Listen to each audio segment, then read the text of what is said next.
but we're not at the end. We're still at a very low penetration rate. I mean, Jesse Meyer's chart I love shows $2 trillion of internet market cap, or I'm sorry, Bitcoin market cap, over $900 trillion of total investable assets. That's 0.2%. And so Bitcoin could go to $1 million a coin, and it would still only be 2%. And this is the best form of money that mankind has ever seen. So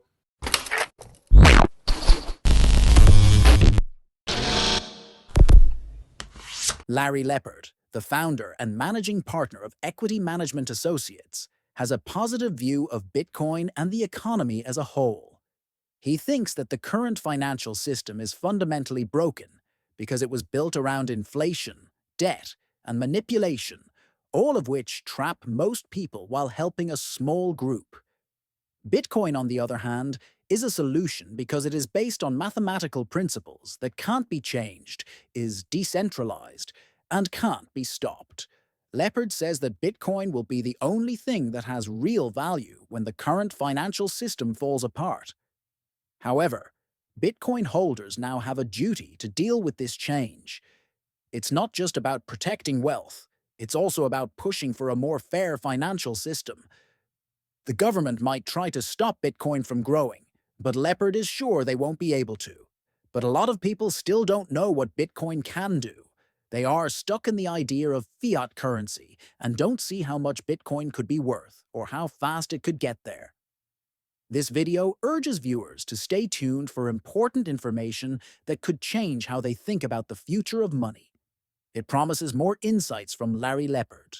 that is the point. And more importantly, and you've said this many times, this is your whole theme, is just it's a mathematically driven system. It's actually scientific in nature, as opposed to, touch and feel, what some central banker is saying today. I mean, it's hilarious. These guys came out last week, and I think it was Waller, said, well, we think we're making good progress towards the 2%, so we're going to be able to cut rates. Well, meanwhile, the PPI is going up at a very sharp rate, and inflation seems to be coming back in some areas. I mean, yeah, look, that's just no way to run a railroad. We need to have a free market here in the cost of money. I mean, Bitcoin's the ultimate mathematically driven free market, I guess is the point I'd like to make, and which you guys agree with. Right? That's exactly right. I mean, the faith, I think Satoshi even wrote it. I mean, there's a lot of evidence of governments abusing the faith that they're supposed to have in their currency system. It's just too tempting and too easy to do. And so it happens. I mean, this is a long, sad tale. The book talks about that. I've got a lot of great quotes. I mean, it's interesting. I mean, Voltaire knew it. Fiat money always goes to its intrinsic value zero. But there are also, a lot of U.S. presidents knew it. I mean, Garfield. I got a great quote on Garfield that I dragged out of Judy Shelton's book, and I mean, he understood it. I mean, Daniel Webster understood it. Jefferson understood it. I mean, monetary shenanigans have been around for a long, long time. I mean, it's in the Bible, honest weights and measures, which means there were people trying to cheat. Hey, this is an ounce when it wasn't really an ounce. And so they're trying to shortchange you on whatever you're buying or selling. And, it's monetary tomfoolery has a long and checkered history.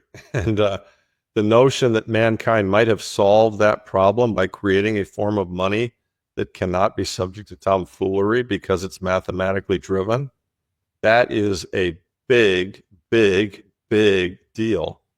And I think we're just starting to come to grips with it. I mean, those of us who see it and believe in it, we've kind of come to grips with it. And that's why we're so excited about it. But I think the rest of the world is going to come to grips with it over the next 20 years. And very much in the same way, the internet is a big, big deal. I got involved in the internet in 93, and it was just because somebody said, here, send me something to my internet address. And I said, what's that? And they said, well, you have Novell, right? Which was basically, it was a mini internet for within a building or within an office. You could send email messages. I said, well, imagine you had Novell for the whole world. You could send an email message anywhere in the world for free. I was like, really? He said, yeah.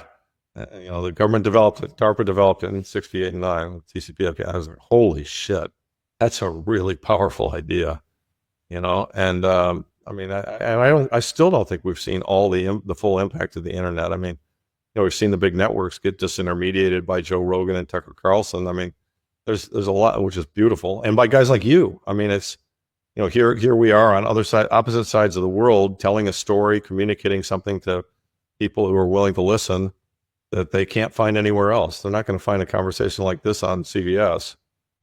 And this model changes all investing. And there's a chapter in the book that shows this, how, so I was taught to invest based on price earnings ratios and price to cash flow and growth and all those kinds of things. Here's the thing that's happened, guys. It never happened before, the internet and before network models. There were never any investments that went up thousands of percent in 20 years or less. They just didn't exist. Okay. Ford Motor probably went up thousands of percent, but over the course of 80 years or something. And here you are, Amazon, Google, Facebook. These are all companies that increased in value thousands of percent in less than 20 years. And that's the power of Metcalfe's law and the power of networking and the power of network investing. And so here we have a worldwide monetary network that, in my opinion, could go up thousands of percent. And so, and we're not at the beginning. We're not Max Kaiser buying our dollar or Trace Meyer buying at 25 cents. But, we're not at the end. We're still at a very low penetration rate. Jesse Meyer's chart I love shows, $2 trillion of internet market cap, or I'm sorry, Bitcoin market cap, over $900 trillion of total investable assets. That's 0.2%. And, so Bitcoin could go to $1 million a coin, and it would still only be 2%. And this is the best form of money that mankind has ever seen. So, I don't think people are prepared for how quickly and how high this thing is going to go. And No. And again, that's the book. I'm trying to save people, trying to help people, trying to help the person that just can't seem to get ahead because they're getting, their savings get inflated. Right. I would agree with you. And I would also say that, just proper capital allocation will just stop people from wasting money on stupid shit. and that's just, a good example, one of the ones I use, and actually Luke Roman did a nice job with Preston recently on a podcast talking about this. We pissed away $8 trillion in the Middle East recently. In the last 20 years. And, to secure Afghanistan, to give it back, and to secure Iraq so that China could buy all their oil. That's just, we might as well just flush the money down the toilet.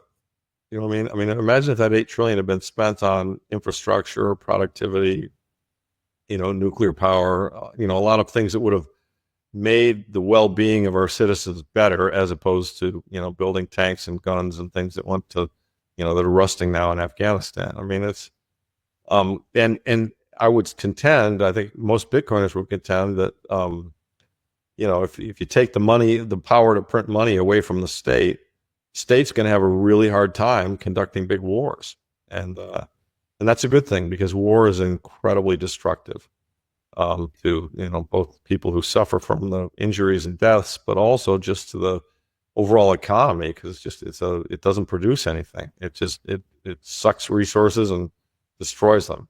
People's wealth has been slowly disappearing for decades because of the way the financial system works. For example, governments and central banks control fiat currency, which slowly destroys savings through inflation. People have to work harder just to keep their finances in good shape, while reckless policies and spending drain trillions of dollars from the economy. People in general have a hard time getting ahead because of this. Bitcoin is a revolutionary way to solve problems. In contrast to fiat currency, it can't be changed. Because it is decentralized and has a fixed supply, it is the first type of money that can't be hacked or used in a corrupt way, which has been a problem with traditional financial systems for a long time. Bitcoin is changing how we think about and store wealth in the same way that the internet changed how we talk to each other. Its value can't go down, so it's a safe way to keep your purchasing power. Bitcoin's popularity is still very new, especially when compared to the $900 trillion that can be invested around the world. Cryptocurrencies like Bitcoin still have a small market capitalization, but network-driven technologies tend to grow very quickly. People who see this potential aren't just putting money into Bitcoin to get money back right away. They're also protecting their financial future in a new era of wealth. The video says that Larry Lepard will share more information, and it stresses that the future of Bitcoin looks very bright. So my view is that Bitcoiners are going to have enormous responsibility because we're going to be silly rich, and I think it's our job to try to help as many people see what we see sooner rather than later, and then it's our job to continue to try and influence society. And this goes back to Newt's point about democracy and so on and so forth, to try and advocate for a fairer society in every way, shape, and form. And by the way, I think those kinds of things are going to happen irregardless. I mean, this decentralization trend is just so strong, and these big governments, these big nation states have outlived their usefulness. I mean, we don't need to have big nation state wars anymore.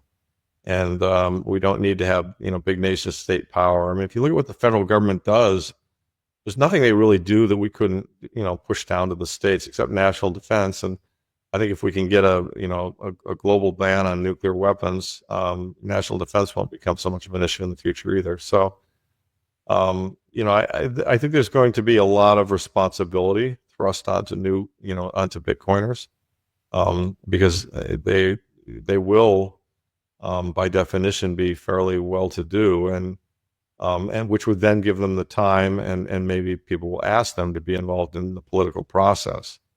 But I can say this with high confidence: I would have a lot more confidence in any government run by pure Bitcoiners than I have in the existing system. I mean, that's a very low bar to jump over. But and there are some Bitcoiners I don't like, not very many, but I think your average Bitcoiner is generally speaking a pretty balanced and thoughtful person that's going to try and advocate for a better world for everybody, not just for themselves. I mean, I get angry when people point at Bitcoiners and say, "Oh, you're just in this to pump this thing and get rich." I mean, no, that's not really what it's about. I mean, that's a byproduct. It will be financially fine, but to me, what it's really about, I'm in this because I hate government, and I hate what government's done to us, and I hate the system that's killed people and broken so many lives.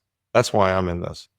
If I can have enough money that I can eat steaks, I'm a happy camper. That's not very visible to the average person, and hopefully this book will help. And I mean, look, this is a first book by me. Somebody will come along and write a better one that'll move the needle more. I mean, I think the Bitcoin Standard really moved the needle a lot. I mean, it's probably the best economics book of the last 100 years. It's safely go down in the history books. I think Lynn's book moved the needle further, and this book moves the needle in a slightly different way. I wrote a populist book. I didn't write a textbook.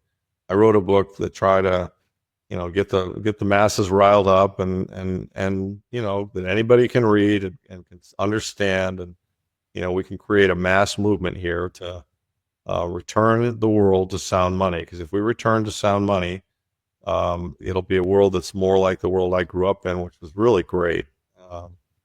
And there's so many fabulous things that have taken place in the world. I mean, the technologies are just unbelievable. I mean, in spite of all the things that are wrong with fiat, I mean, look at how much technology has made our life better. I mean, I say our life was better in the 70s. Yeah, it was in a lot of ways. We had a middle class and all.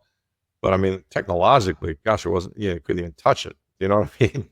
I mean, I could take 12 or 24 photographs on a camera, and I had to wait, a week to get them back. I mean, People say that Bitcoin is the hardest form of money ever made because it is limited, decentralized, and impossible to change. Inflation keeps eating away at people's savings, even though governments print trillions of dollars and central banks push for ever more debt. Larry Lepard says that many people think Bitcoin has peaked every time it hits a new all-time high, but history shows that they're always wrong. More and more institutions, businesses, and even whole countries are realizing that Bitcoin is the best way to store value. The rise of Bitcoin has made trillions of dollars in investments possible through exchange-traded funds, ETFs. As more money floods into the market, prices will skyrocket to levels that most people still can't imagine. Lepard tells viewers that if they want to make smart decisions in the sometimes unpredictable world of cryptocurrency, they should sign up for a daily 5-minute crypto newsletter. This will give them useful information and insights. At the end of the video, there is a message of hope that tells viewers to stay informed and look forward to more changes in the exciting world of cryptocurrency.